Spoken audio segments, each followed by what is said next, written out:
Vaseline, the slippery slope that changed everything. Georges St-Pierre was about to face BJ Penn at UFC 94 when the MMA world witnessed one of its most controversial scandals. Between rounds, GSP's cornerman Phil Nurse was caught on camera applying what appeared to be excessive amounts of Vaseline to St-Pierre's back and shoulders, areas where Vaseline is strictly prohibited. The Nevada State Athletic Commission allows a thin layer of petroleum jelly only on the face to prevent cuts, but applying it to the body creates an unfair advantage by making it nearly impossible for opponents to maintain grips for submissions or takedowns. BJ Penn's corner immediately protested, and commission officials had to wipe down GSP's back with towels. Penn lost the fight, but the controversy exploded afterward. Penn's camp accused GSP of systematic cheating, claiming this wasn't an isolated incident. The scandal became known as Greasegate and led to stricter oversight of corner activities. What made this particularly damaging was that GSP had built his reputation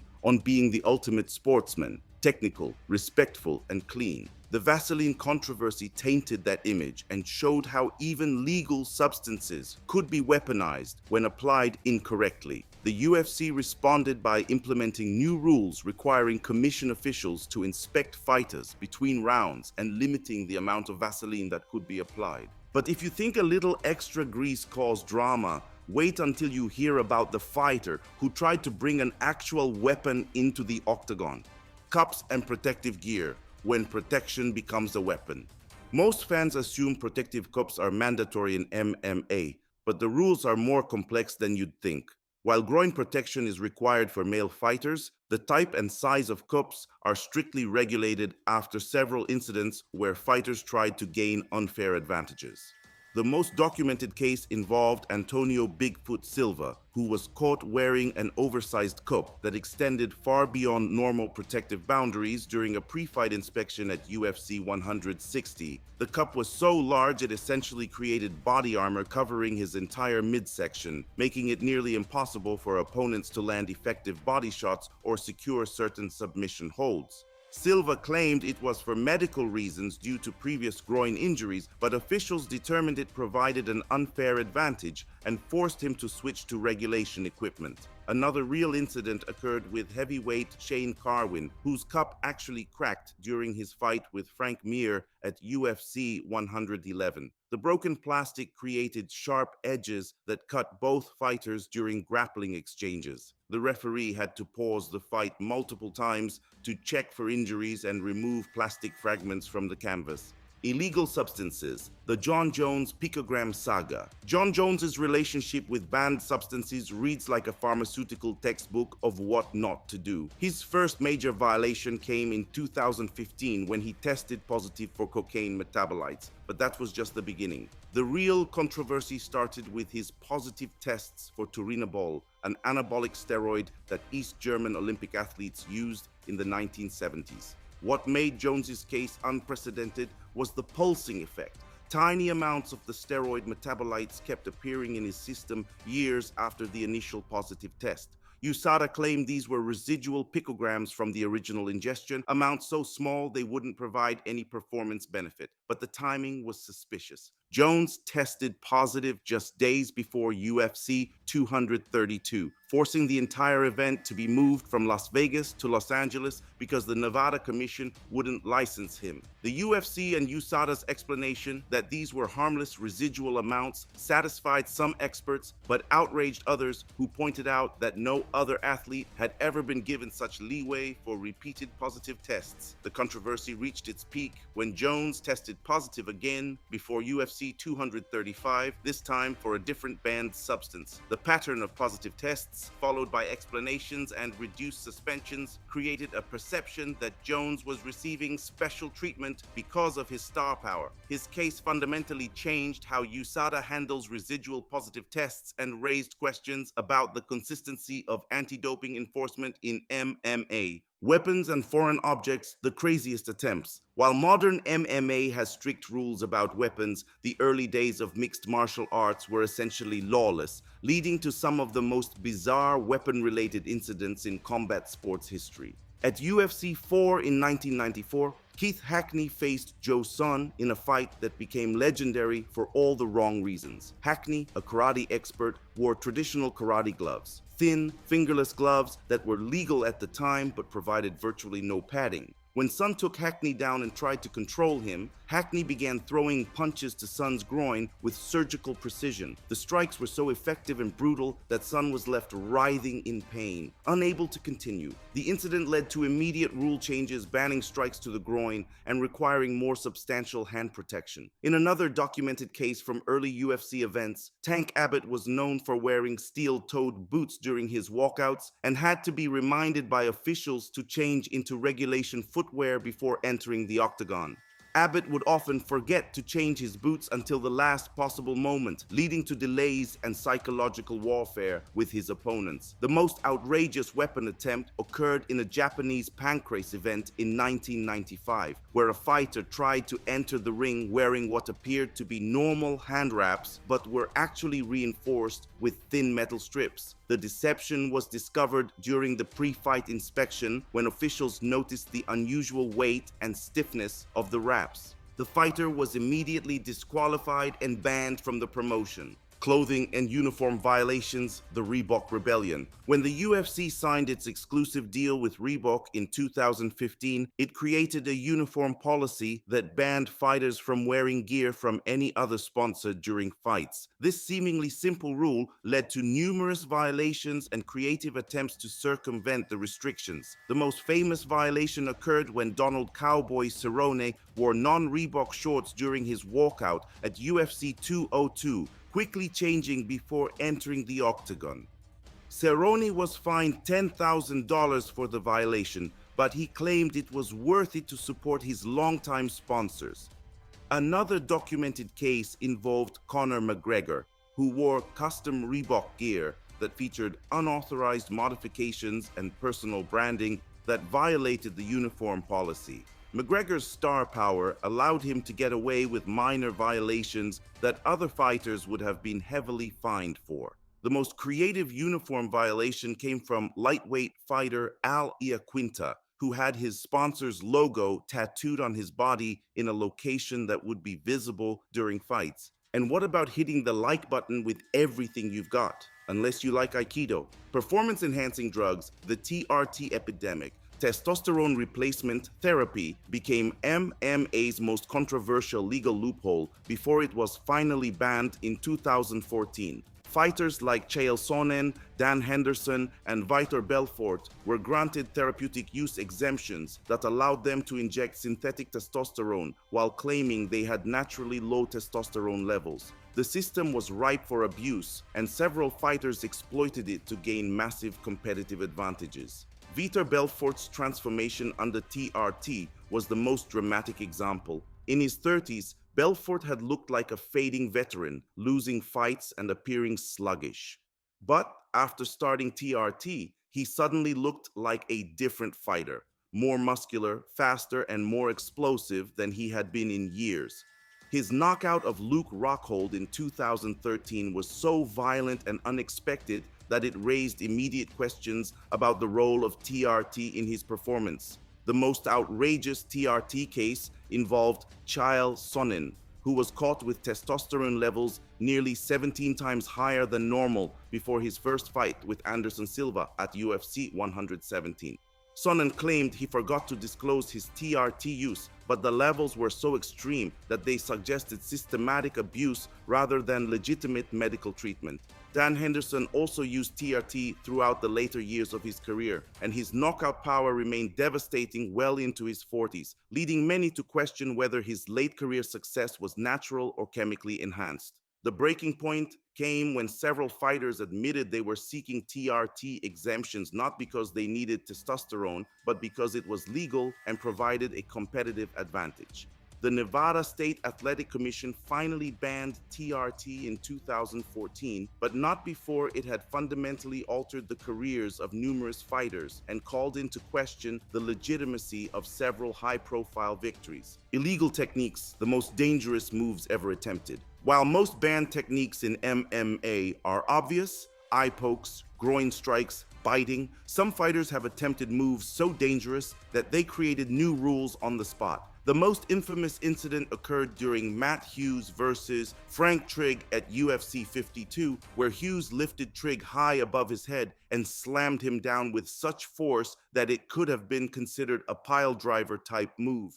While the slam was legal at the time, it was so dangerous that it led to discussions about limiting the height and force of takedown slams. Jon Jones became notorious for his illegal techniques, particularly his eye pokes against Daniel Cormier and Glover Teixeira. Jones would extend his fingers during striking exchanges, repeatedly poking his opponents in the eyes. The technique was so systematic that many believed it was intentional, leading to rule changes requiring fighters to keep their fingers pointed upward or risk point deductions.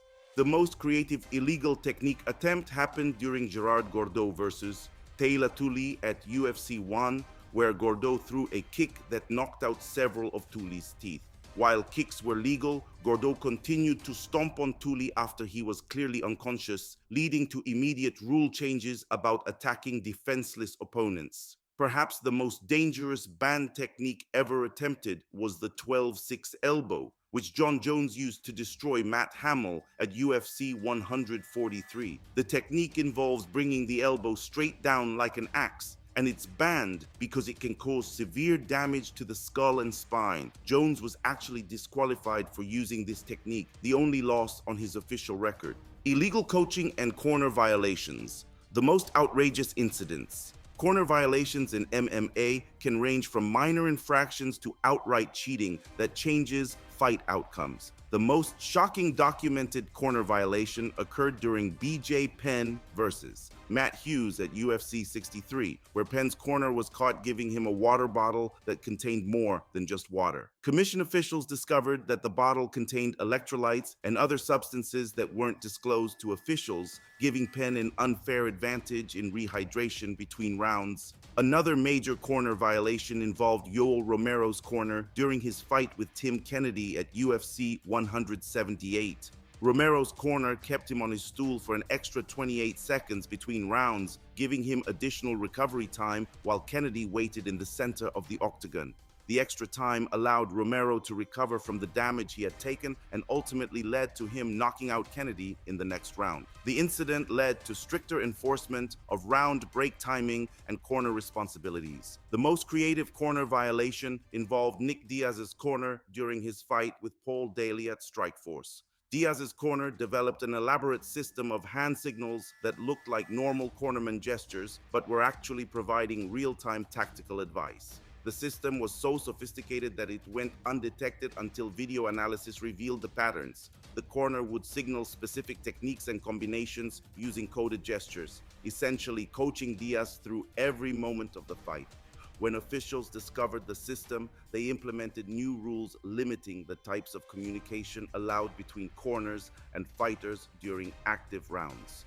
Banned supplements, the tainted supplement defense. The tainted supplement defense became MMA's most overused excuse for positive drug tests, but some cases revealed genuine problems with supplement contamination that affected innocent fighters.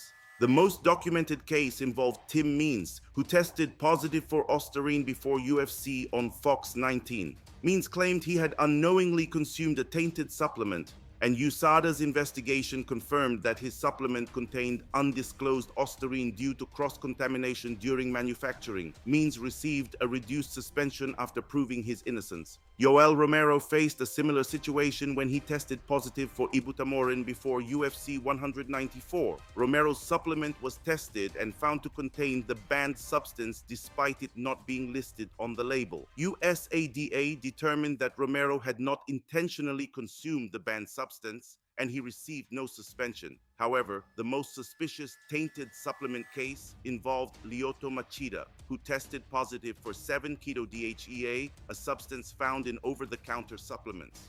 While Machida claimed the positive test was accidental, the substance was clearly listed on his supplement's label, suggesting he either didn't read the ingredients or was hoping officials wouldn't notice. Machida received an 18-month suspension that was later reduced to 1 year. The most creative supplement excuse came from Sean Shirk, who claimed his positive test for nandrolone was caused by eating meat from steroid-treated cattle. While this defense was technically possible, investigators determined that Shirk would have had to consume massive amounts of contaminated meat daily to produce the levels found in his system. Electronic devices and technology, the digital age violations. As technology advanced, so did attempts to use electronic devices to gain unfair advantages in MMA. While no fighter has been caught using wireless earpieces in the UFC, several regional promotions have dealt with technology-related violations. In 2018, a fighter in a Russian MMA promotion was caught using a fitness tracker during his fight, claiming it was for medical monitoring. Officials discovered the device was actually programmed to vibrate at specific intervals to help the fighter pace himself and manage his cardio throughout the fight. The most documented technology violation in major MMA involved corner communications. During Tito Ortiz versus Ken Shamrock at UFC 61, Ortiz's corner was caught using unauthorized radio communication devices to coordinate their coaching strategy. While the devices weren't used to communicate with Ortiz during the fight, they allowed his corner team to coordinate their advice more effectively than opponents who relied on verbal communication alone. Illegal betting and match fixing, the darkest violations. While not technically banned objects, illegal betting and match fixing represent some of the most serious violations in MMA, involving fighters who essentially turn themselves into objects for manipulation. The most shocking documented case involved several fighters in smaller regional promotions who were caught deliberately losing fights to affect betting outcomes. In 2019, the Nevada State Athletic Commission investigated unusual betting patterns surrounding several MMA events and discovered evidence of match fixing involving multiple fighters and promoters. The investigation revealed that fighters were being paid significant amounts to lose fights in specific ways, by submission in certain rounds, by knockout at particular times, or by decision with predetermined scorecards. While no major UFC fighters have been officially convicted of match fixing, several suspicious betting patterns have triggered investigations. The most notable case involved a UFC fight where betting odds shifted dramatically in the hours before the event, suggesting that inside information about a fighter's condition or strategy had leaked to betting syndicates. The strangest banned substances beyond steroids. While most people think of steroids when they hear about banned substances in MMA, some of the most bizarre violations involved substances that seem completely unrelated to athletic performance. Josh Barnett tested positive for multiple banned substances throughout his career, including some unusual compounds. His most bizarre positive test involved a veterinary steroid typically used on livestock, leading to questions about how he could have accidentally consumed such a substance. Barnett claimed the positive test was due to contaminated meat, but the levels found in his system suggested direct consumption rather than dietary contamination. Nick Diaz tested positive for marijuana metabolites multiple times throughout his career, leading to suspensions and fines despite marijuana having no performance-enhancing effects. Diaz's positive tests highlighted the absurdity of treating marijuana as a performance-enhancing drug, eventually leading to changes in how athletic commissions handle cannabis-related violations.